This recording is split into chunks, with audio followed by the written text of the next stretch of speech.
সকলোলৈ নমস্কাৰ। যোৱাটো ভিডিঅ'ত 2013 চনৰ জুলাই মাহৰ ছেকেণ্ড পেপাৰখন আলোচনা কৰি আছিলোঁ। তাৰে কেইটামান বাকি আছিল। আজি সেই বাকি থকা প্ৰশ্ন উত্তৰকেইটা আলোচনা কৰোঁ। 113 নম্বৰ প্ৰশ্ন, কোনটো মাধ্যমে আটাইতকৈ বেছি শিকন অভিজ্ঞতাৰ যোগান ধৰে? টেলিভিছন, ৰেডিঅ', যন্ত্ৰৰ সহায়ত ছবি প্ৰদৰ্শন, নমুনা আৰু তালিকা, আৰু অপশ্যন 4 আছে ক্ষেত্ৰ ভ্ৰমণ। যিবোৰ মাধ্যমত আমি আমাৰ ইন্দ্ৰিয়সমূহ বেছিকৈ ব্যৱহাৰ কৰাৰ সুবিধা পাওঁ, তেনে মাধ্যমৰ পৰা আমি বেছিকৈ অভিজ্ঞতা লাভ কৰোঁ। শুদ্ধ উত্তৰ হ'ব অপশ্যন 4 ক্ষেত্ৰ ভ্ৰমণ, কিয়নো ক্ষেত্ৰ ভ্ৰমণৰ জৰিয়তে আমি সকলো প্ৰত্যক্ষভাৱে দেখোঁ, শুনো, হাতে কামে কৰিব পাৰোঁ আৰু পোনপটীয়াকৈ সকলো আলোচনাও কৰিব পাৰোঁ। 114 নম্বৰ প্ৰশ্ন, চিনেমা হলত তোমাৰ পিছফালে বহা এজন ব্যক্তিয়ে ভ্ৰাম্যভাষত কথা পাতিবলৈ ধৰিছে। তুমি তেওঁক কথা পতা বন্ধ কৰিব খোজা। তুমি তেওঁক কেনেধৰণে অনুৰোধ কৰিবা? অপশ্যন 1 আছে ইমান ডাঙৰকৈ কথা পতা বন্ধ কৰক। অপশ্যন 2 প্ৰেক্ষাগৃহৰ ভিতৰত মোবাইল অথবা ভ্ৰাম্যভাষ ব্যৱহাৰ নকৰিব। অপশ্যন 3 আপুনি অনুগ্ৰহ কৰি ভ্ৰাম্যভাষ ব্যৱহাৰৰ পৰা বিৰত থাকিব নোৱাৰেনে? আৰু অপশ্যন 4 আপুনি ইয়াত ভ্ৰাম্যভাষ ব্যৱহাৰ কৰা বন্ধ কৰিব পাৰিবনে? অনুৰোধ বুজাবলৈ হ'লে কথা বতৰাত কিছুমান অনুৰোধসূচক শব্দ ইংলিছত হ'লে যেনেকৈ প্লিজ, ইউ আৰ ৰিকুৱেষ্টেড এইবোৰ শব্দ প্ৰয়োগ কৰাৰ লগতে নম্ৰতাও প্ৰকাশ কৰিব লাগিব। শুদ্ধ বাক্যটো হ'ব অপশ্যন 3 আপুনি অনুগ্ৰহ কৰি ভ্ৰাম্যভাষ ব্যৱহাৰৰ পৰা বিৰত থাকিব নোৱাৰেনে? ইয়াত অনুগ্ৰহ কৰি এইটো এটা অনুৰোধসূচক শব্দ ব্যৱহাৰ কৰা হৈছে, গতিকে শুদ্ধ উত্তৰটো অপশ্যন 3। 115 নম্বৰ প্ৰশ্ন, ৰাজহুৱা অনুৰোধ জনোৱা লেখা হৈছে। অপশ্যন 1 সম্পাদকলৈ চিঠি, অপশ্যন 2 জীৱনী আৰু আত্মজীৱনী, অপশ্যন 3 বিশ্বকোষৰ প্ৰবন্ধ, আৰু অপশ্যন 4 বাতৰি কাকতৰ বিবৃতি পাঠ্যপুথি। শুদ্ধ উত্তৰটো হ'ব অপশ্যন 1 সম্পাদকলৈ চিঠি। এই বাওঁফালে সম্পাদকলৈ লিখা চিঠিৰ দুটা টোকা মই দেখাই দিছোঁ। এনেধৰণৰ চিঠি ব্যক্তিগত চিঠিৰ দৰে নহয়। সকলোৱে জনাকৈ কোনো ব্যক্তিয়ে এনে চিঠি লিখিব পাৰে আৰু এনে চিঠি লিখাৰ কোনো ব্যক্তিগত কাৰণো নাথাকে, সমূহীয়া স্বাৰ্থতেই লিখা হয়।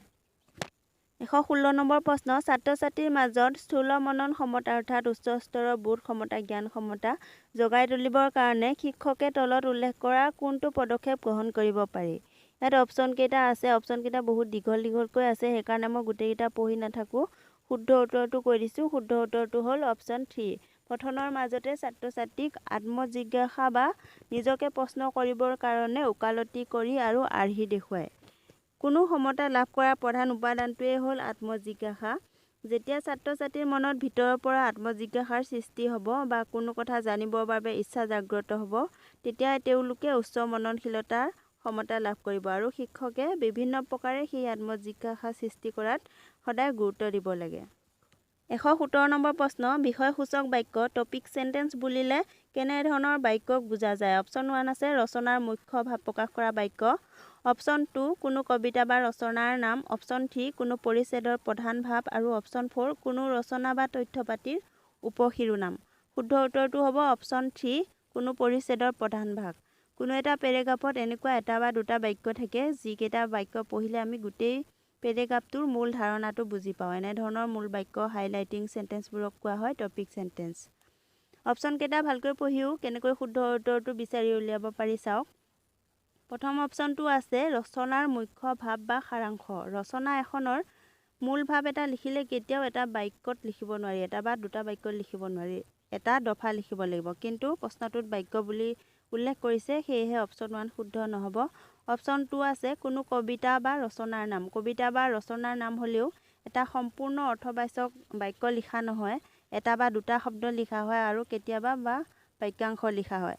অপশ্যন 3 শুদ্ধ উত্তৰ। আৰু অপশ্যন 4 আছিলে কোনো ৰচনা বা তথ্যপাতিৰ উপশিৰোনাম। কোনো ৰচনাৰ উপশিৰোনাম, এই উপশিৰোনামতো কিন্তু ৰচনাটোৰ মূল বিষয়টো প্ৰকাশ কৰা নহয়। ৰচনাটোৰ সামান্য ইংগিত দিব পৰাকৈ বাক্য বা বাক্যাংশ ব্যৱহাৰ কৰিলেও সেই এটা সম্পূৰ্ণ বাক্য নহয়। 118 নম্বৰ প্ৰশ্ন, যি শিক্ষাই ছাত্ৰ-ছাত্ৰীক পৃথিৱীখনক ভাল পাবলৈ, শান্তিপূৰ্ণ ভৱিষ্যতৰ কল্পনা কৰিবলৈ, আনৰ প্ৰতি দৰদী হ'বলৈ আৰু পৰস্পৰক ভাল পাবলৈ উৎসাহিত কৰে, তেনে শিক্ষাক কি শিক্ষা বুলি কোৱা হয়? অপশ্যন 1 আছে দূৰসংযোগী শিক্ষা। দূৰসংযোগী শিক্ষা হ'বলৈ হ'লে যি শিক্ষা পদ্ধতিৰে কোনো ফিজিকেল বা প্ৰত্যক্ষ কণ্টেক্ট নোহোৱাকৈ যি শিক্ষা প্ৰদান কৰা হয়, তেনেধৰণৰ শিক্ষাক দূৰসংযোগী শিক্ষা বুলি কোৱা হয়। উদাহৰণস্বৰূপে টিভি, ইণ্টাৰনেট, ৰেডিঅ' এইবোৰৰ যোগেদি লাভ কৰা শিক্ষা। 2 নম্বৰত আছে শিক্ষায়তনিক শিক্ষা। শিক্ষায়তনিক শিক্ষা হ'বলৈ হ'লেও নিৰ্দিষ্ট সময়ৰ বাবে নিৰ্দিষ্ট উদ্দেশ্যেৰে যেতিয়া বিদ্যালয় বা কোনো অনুষ্ঠানত শিক্ষা গ্ৰহণ কৰা হয় তেনেধৰণৰ শিক্ষাসমূহক শিক্ষায়তনিক শিক্ষা বুলি কোৱা হয়। উদাহৰণস্বৰূপে MA BA এই কোৰ্ছসমূহ শিক্ষায়তনিক শিক্ষাৰ উদাহৰণ। অপশ্যন 3 আছে বৃত্তিমুখী শিক্ষা। বৃত্তিমুখী শিক্ষাও কোনো এটা বৃত্তিৰ বাবে যেতিয়া সেই বিষয়ে শিক্ষা লোৱা হয় তাক বৃত্তিমুখী শিক্ষা বোলে। উদাহৰণস্বৰূপে MBA MBBS ইঞ্জিনিয়াৰিং এই কোৰ্ছসমূহ। আৰু অপশ্যন 4 আছে মূল্যবোধ প্ৰধান শিক্ষা। এইটোৱে শুদ্ধ উত্তৰ হ'ব। যি শিক্ষাই ছাত্ৰ ছাত্ৰীক পৃথিৱীখনক ভাল পাবলৈ, শান্তিপূৰ্ণ ভৱিষ্যতৰ কল্পনা কৰিবলৈ, আনৰ প্ৰতি দৰদী হ'বলৈ আৰু পৰস্পৰক ভাল পাবলৈ উৎসাহিত কৰে তেনেধৰণৰ শিক্ষাক মূল্যবোধ প্ৰধান শিক্ষা বোলা হয়। আৰু তেনে শিক্ষা যিকোনো ঠাইৰ পৰা, যিকোনো মাধ্যমৰ পৰা আৰু যিকোনো ব্যক্তিৰ পৰা লাভ কৰিব পাৰি। তাৰ কোনো নিৰ্দিষ্ট পৰিসৰ নাথাকে।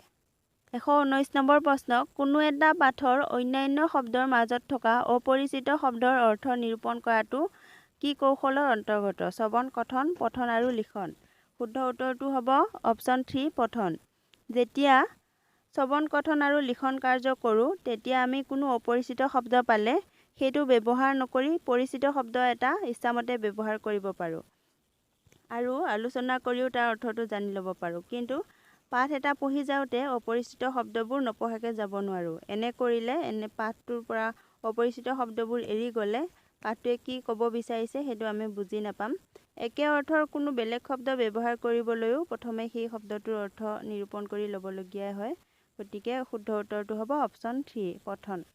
120 নম্বৰ প্ৰশ্ন, যেতিয়া তুমি বাতৰি কাকতত কোনো এটা বিজ্ঞাপন নিবিড়ভাৱে পঢ়া তেতিয়া তুমি প্ৰয়োগ কৰা পঠন কৌশলটো হ'ল অপশ্যন 1 গহীন পঠন, অপশ্যন 2 সূক্ষ্মভাৱে নিৰীক্ষণ, অপশ্যন 3 বিস্তৃত পঠন আৰু অপশ্যন 4 সাৰোদ্ধাৰ। পঠন কৌশলৰ স্কিমিং, স্কেনিং এইকেইটাৰ ওপৰত প্ৰতিবাৰে এটা হ'লেও প্ৰশ্ন অহা দেখা যায়। এই প্ৰশ্নটো তাৰ পৰাই আহিছে। বাতৰি কাকত এখনত যেতিয়া গোটেইখন বাতৰি কাকত ওপৰে ওপৰে চাই মূল তথ্যখিনি জানিব বিচাৰোঁ তেতিয়া তাক কোৱা হয় সাৰোদ্ধাৰ বা স্কিমিং। কিন্তু যেতিয়া নিৰ্দিষ্ট এটা বিজ্ঞাপনত কি আছে কি নাই ভালদৰে পঢ়োঁ, বিশ্লেষণ কৰোঁ তেতিয়া তাক কোৱা হয় সূক্ষ্ম নিৰীক্ষণ বা স্কেনিং। শুদ্ধ উত্তৰটো হ'ব অপশ্যন 2 সূক্ষ্মভাৱে নিৰীক্ষণ। আজিলৈ ইমানেই। এই ভিডিঅ'টোত 2013 চনৰ প্ৰশ্নকেইটা আলোচনা কৰিলোঁ। 2014 চনৰ পেপাৰখন আৰম্ভ কৰিম পিছৰটো ভিডিঅ'ত। ধন্যবাদ।